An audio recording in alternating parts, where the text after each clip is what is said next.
Bien, el control actual del paciente con diabetes, sobre todo el paciente con diabetes tipo 2, está centrado en el control de la glucosa fundamentalmente. Desafortunadamente no hemos sido exitosos en términos generales en llegar a esta meta de tratamiento por muchas razones.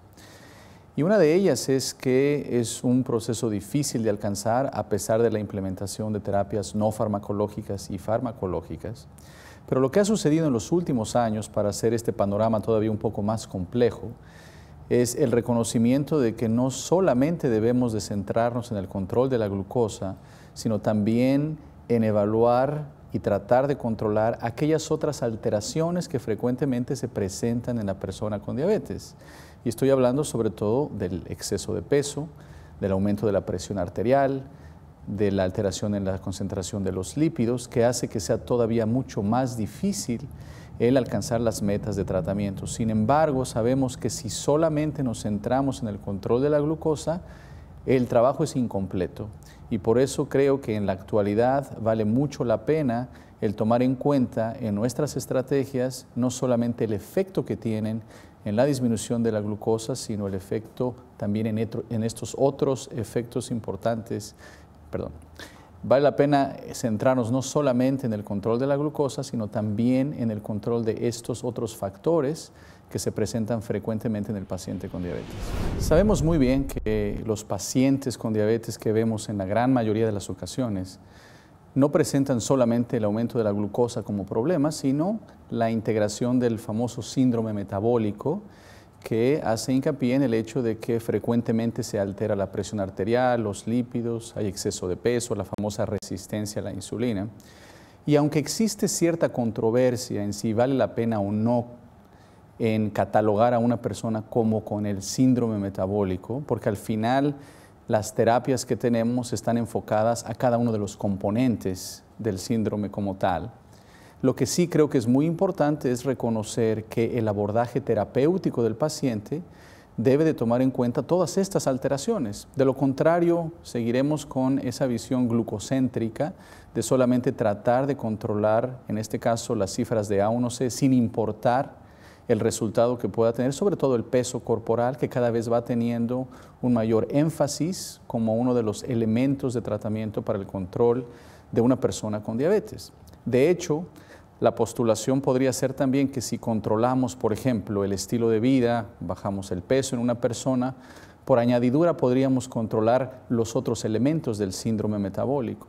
Entonces, al final creo que se trata de controlar todos estos elementos con distintas intervenciones no farmacológicas y farmacológicas, y al final, si se hace el diagnóstico o no de síndrome metabólico, a mí me parece que es secundario. Lo importante es tomar en cuenta que todos estos elementos merecen la atención cuando establecemos una terapia con nuestros pacientes. Muchas guías de tratamiento que desde mi punto de vista siguen siendo eso, simplemente guías que podemos en ocasiones consultar para saber qué piensan algunos expertos en el área en relación con el manejo de los pacientes. Pero al final yo creo que no hay una sola guía que sea completa, que sea absoluta y que integre todos aquellos elementos que necesitamos para nuestra práctica clínica. Empezando porque no siempre son acordes con la realidad que estamos viviendo en cada uno de nuestros países. Y al final la labor que tenemos nosotros como médicos es saber cómo esas guías pueden implementarse en nuestra casuística, en nuestras circunstancias, con nuestros recursos, con nuestros propios pacientes. Y por eso es que hay tantas guías que avalan tal vez la utilización de alguna terapia antes que otra, hay muchos algoritmos de tratamiento. Para mí lo más rescatable de todas estas guías son los siguientes puntos. Primero, el hecho de que hay que conocer todas las opciones de tratamiento que hay en la actualidad para el paciente con diabetes. Todas las clases de medicamentos con las que contamos tienen sus ventajas y sus desventajas. Hay que conocerlas a fondo porque al final la decisión que vamos a tomar va a tomar en cuenta finalmente ese balance entre el beneficio y el riesgo que cada una de estas clases obviamente ofrece para el paciente. El segundo punto, que tal vez es el más importante, es que independientemente de la decisión que tomemos para utilizar cualquiera de estas clases de medicamento, lo importante es hacerlo de la manera más temprana, más oportuna posible. porque la oportunidad más grande que tenemos con nuestros pacientes está dada en los primeros años de la enfermedad. Hay datos como el estudio del UCA-PDS, por ejemplo, que sugiere que si nosotros tomamos esa oportunidad de tratar agresivamente a la enfermedad en etapas iniciales de la enfermedad, podemos prevenir de la mejor manera posible el riesgo de las complicaciones independientemente de lo que pueda pasar más adelante.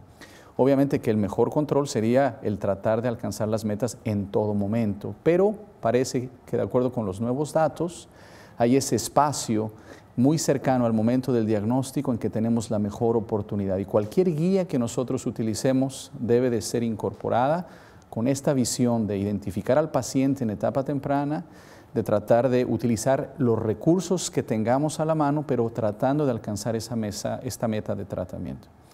Y finalmente el último punto es el individualizar la utilización de todas estas terapias, porque por ejemplo en algunos lugares en América Latina, en algunos lugares en el resto del mundo existen o no existen todas las clases de medicamento. Entonces al final se tiene que adecuar a esta situación sabiendo cuál es, por ejemplo, la opción que tenemos. Muchas veces el costo es importante, la disponibilidad de los medicamentos, etc. Entonces al final se tiene que individualizar el tratamiento, pero creo desde mi punto de vista que esta es la mejor oportunidad que hemos tenido en muchos años de realmente ayudar a nuestros pacientes si lo hacemos de la manera más oportuna y agresiva, valga la expresión, en el sentido de tratar de alcanzar esas metas de la manera más temprana posible.